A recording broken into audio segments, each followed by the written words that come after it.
Assalamualaikum warahmatullahi taala wabarakatuh dan selamat pagi. Saya Puan Hajah Cik Rosiah binti Ma'ali dari SMK Pangkal Melerek akan menerangkan tips-tips untuk menjawab bahasa Melayu SPM 1103. Kertas peperiksaan bahasa Melayu SPM terdiri daripada kertas 1 iaitu 1103/1, jumlah markah 110 markah. Terdiri daripada bahagian A, karangan berpandukan bahan rangsangan 30 markah, dan karangan bahagian B, respon terbuka 100 markah. Jadi saya fokus pada perkongsian pada sesi ini itu berkaitan dengan teknik ataupun tips menjawab bahasa Melayu kertas 2. Okey, untuk bahasa Melayu kertas 2, markah yang diperuntukkan sebanyak 110 markah dan calon dikehendaki menjawab dalam masa 2 jam 30 minit. Untuk kertas 2 terdapat 4 soalan. Yang pertama, soalan rumusan karangan 30 markah.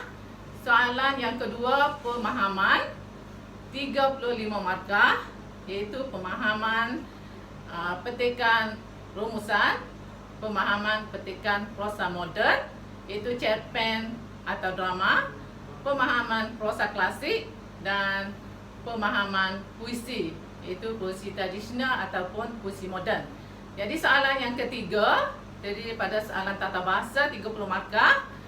Terdapat 5 pecahan untuk tata bahasa, iaitu membina ayat, aspek sintaksis, mengenal pasti kesalahan ejaan dan imbuhan, mengenal pasti kesalahan kata atau istilah ataupun tata bahasa, dan 3I soalan peribahasa. Soalan yang keempat iaitu novel, membawa markah 15 markah. Jadi untuk perkongsian pada sesi ini, saya akan fokuskan kepada soalan rumusan karangan, iaitu soalan 1 membawa markah 30 markah untuk rumusan karangan. Okey, untuk rumusan karangan, bagi calon-calon yang galus ataupun halus, dikehendaki menjawab untuk soalan rumusan karangan ini, kerana rumusan karangan ini pada pandangan saya boleh membantu calon untuk mendapat markah yang lebih baik.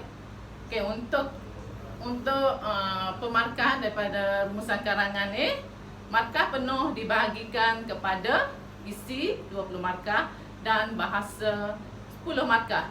Jadi bagi calon-calon yang kurang arif untuk panduan mengira perkataan, di sini saya nyatakan untuk rumusan karangan kita mesti bilang patah perkataan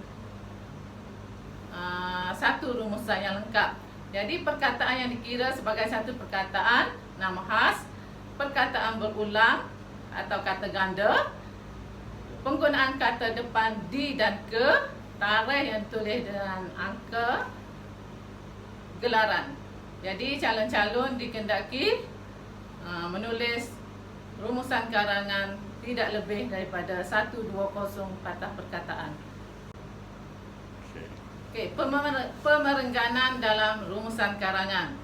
Okey, rumusan karangan mesti ditulis dalam 4 perenggan untuk memudahkan pemeriksa memeriksa kertas calon, iaitu perenggan yang pertama, perenggan pendahuluan, perenggan yang kedua, perenggan isi-isi tersurat, perenggan yang ketiga, isi-isi tersirat, dan perenggan yang keempat, kesimpulan. Okey. Seterusnya, calon akan diberikan kertas soalan. Okey, soalan yang pertama, soalan rumusan karangan. Jadi calon dikendaki membaca petikan rumusan dari perenggan permulaan sehingga perenggan yang terakhir, bergantung kepada jumlah perenggan yang terdapat dalam petikan rumusan. Jadi untuk selepas membaca arahan soalan, calon dikendaki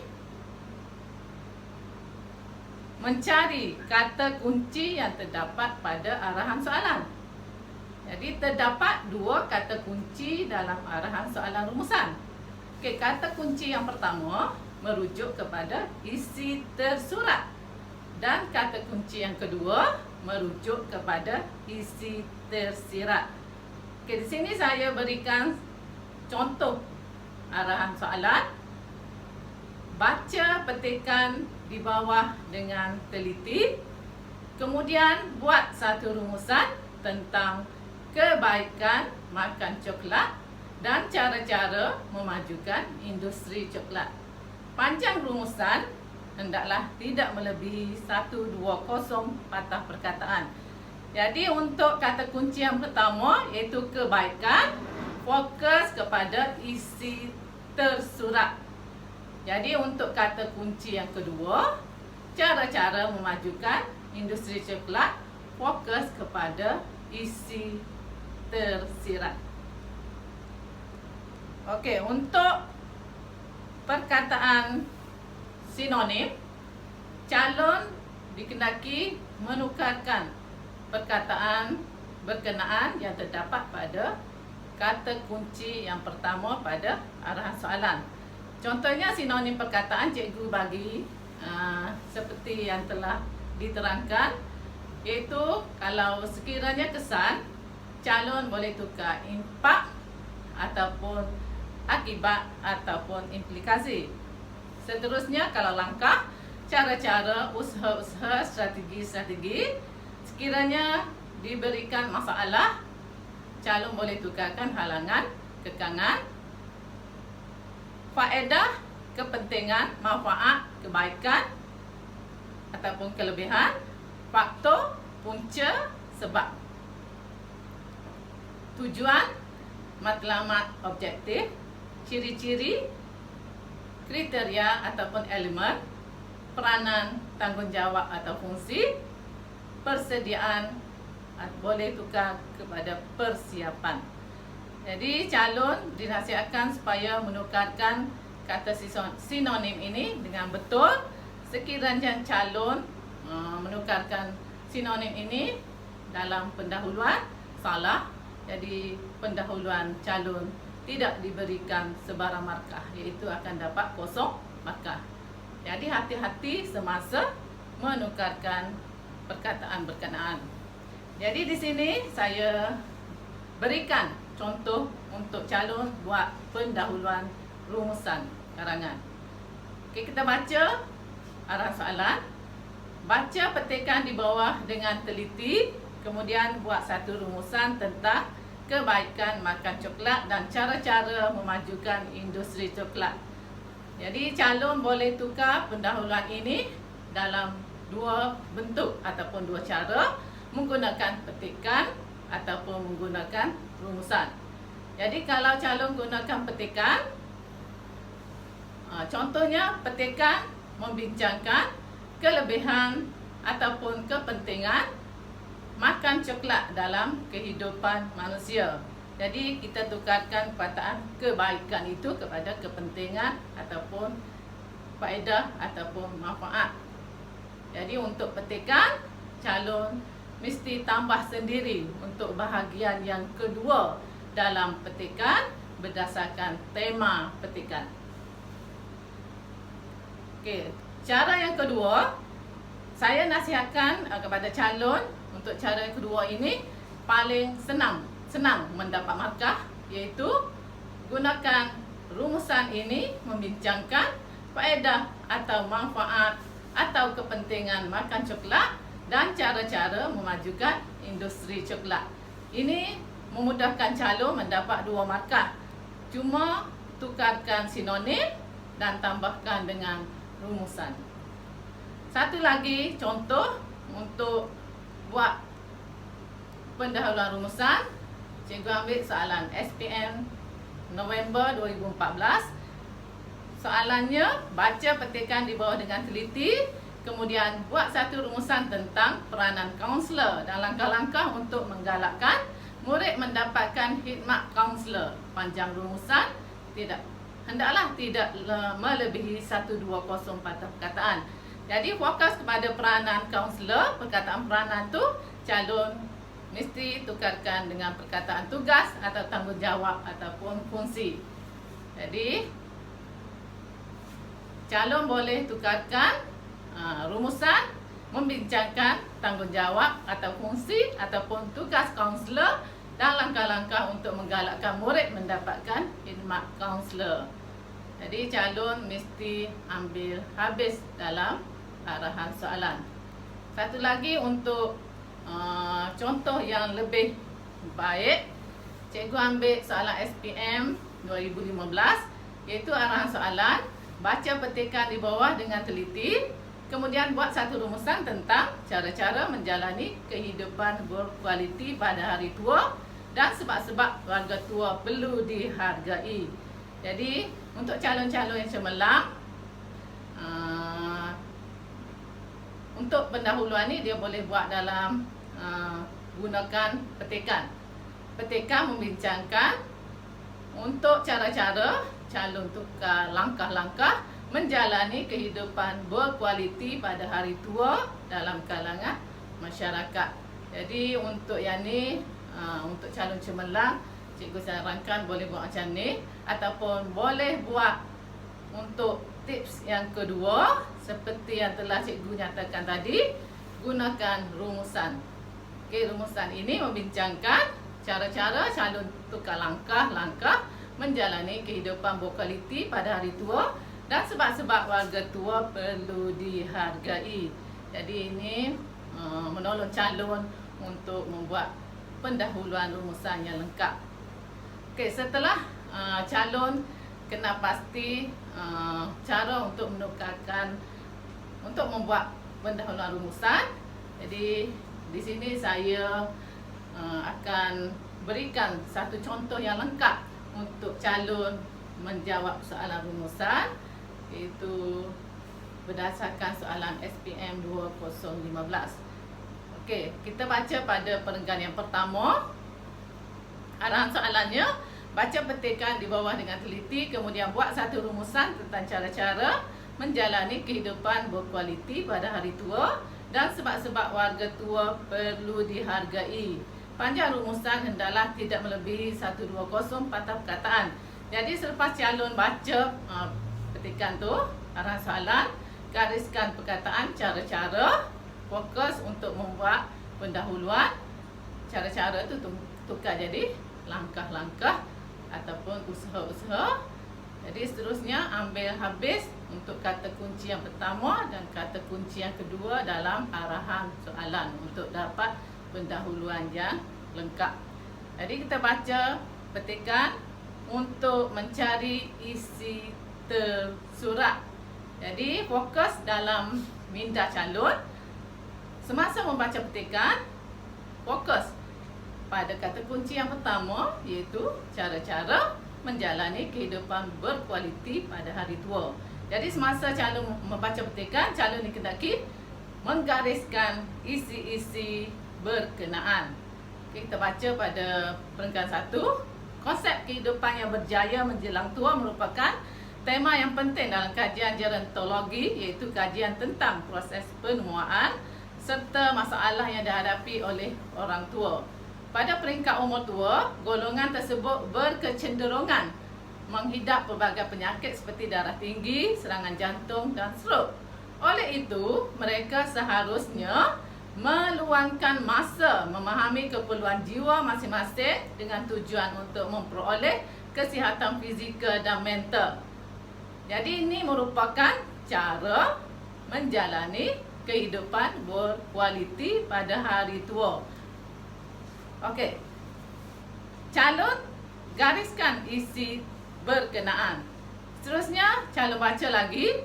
Golongan tua harus berusaha dengan lebih gigih untuk menjaga pemakanan dengan cara mengamalkan pengambilan makanan seimbang.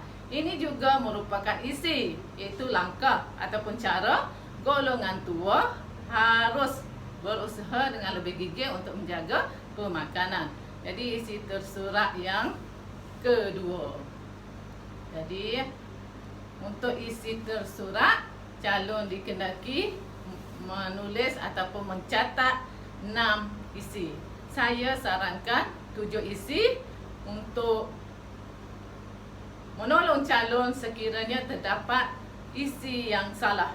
Sekiranya calon bagi 6 isi, salah satu, jadi dapat 10 markah sahaja untuk isi tersurat. Jadi kalau calon bagi 7, jadi boleh menolong calon untuk mendapat markah penuh untuk isi tersurat, iaitu 6 isi membawa pada 12 markah.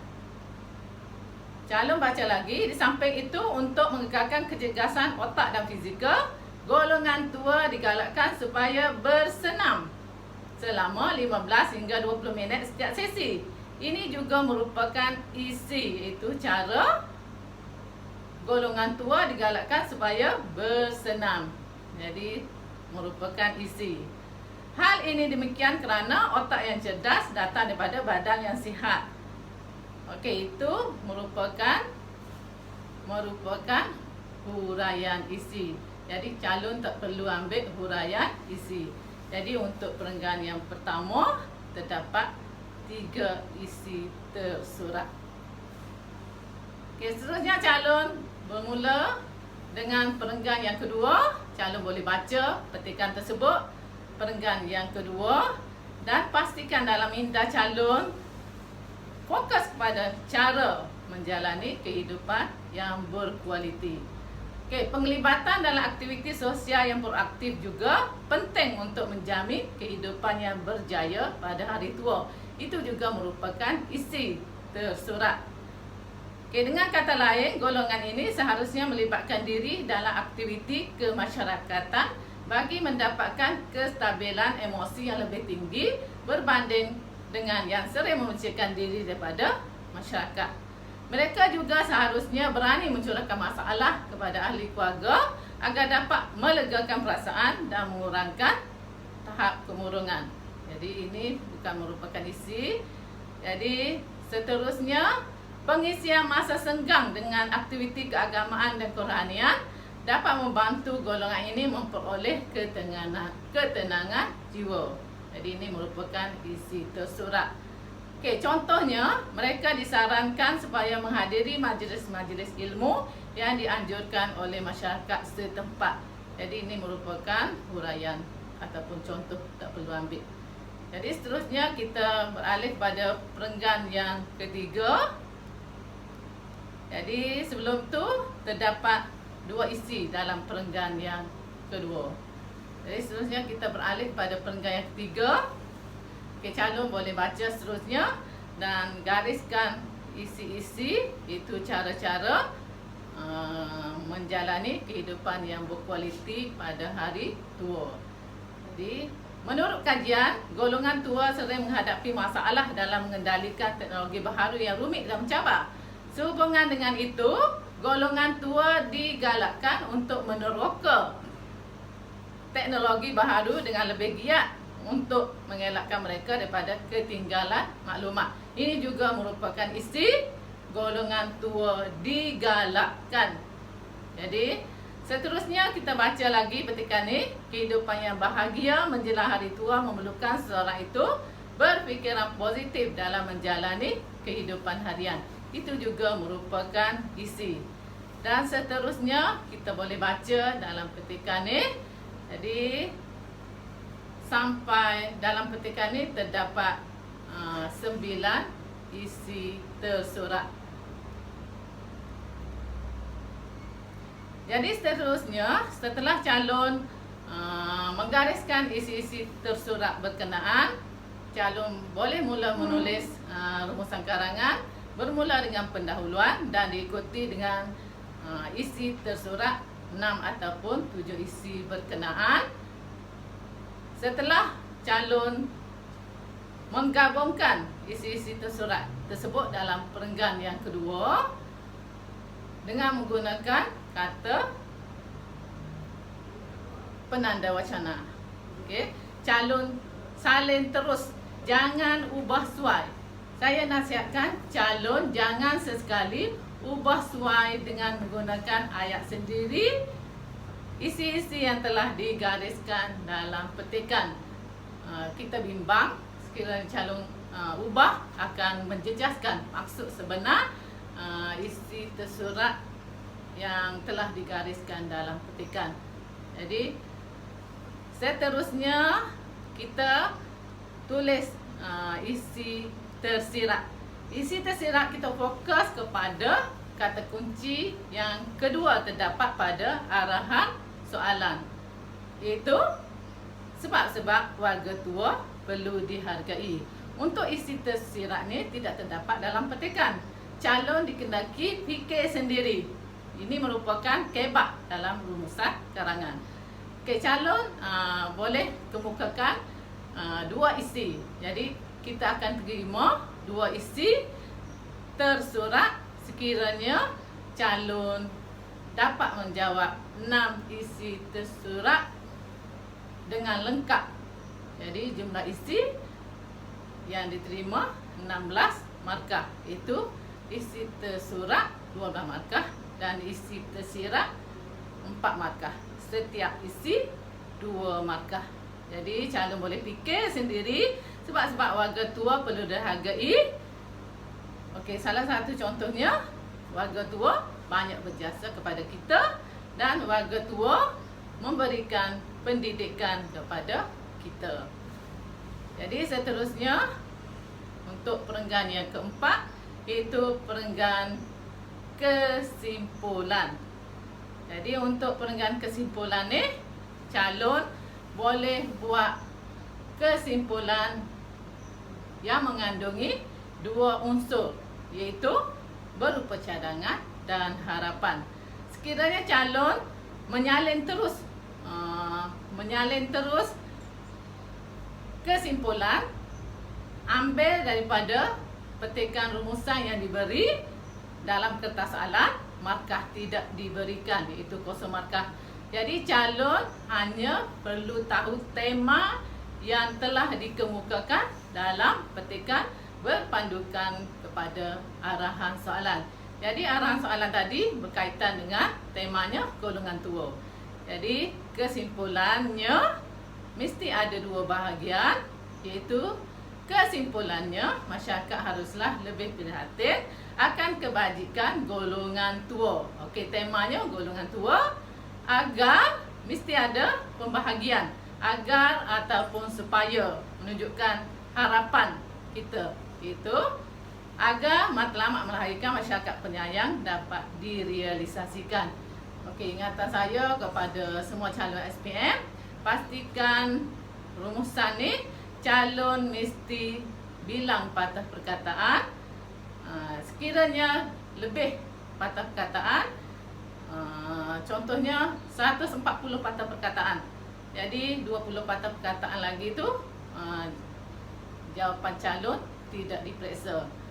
Okey, untuk kalau lebih 1 ataupun 2 patah perkataan untuk menghabiskan ayat kesimpulan berkenaan, okey, kesimpulan itu diterima 2 markah. Jadi itu saja tips daripada saya. Jadi pastikan untuk menjawab rumusan karangan ni, calon mesti baca arah soalan dan fahami kata kunci yang terdapat pada arahan soalan untuk memastikan dapat 30 markah. Sekiranya calon dapat isi 20 markah, bahasa akan dapat 10 markah sekiranya bahasa itu tidak terdapat sebarang kesalahan. Okey, sekian saja daripada saya. Assalamualaikum warahmatullahi taala wabarakatuh.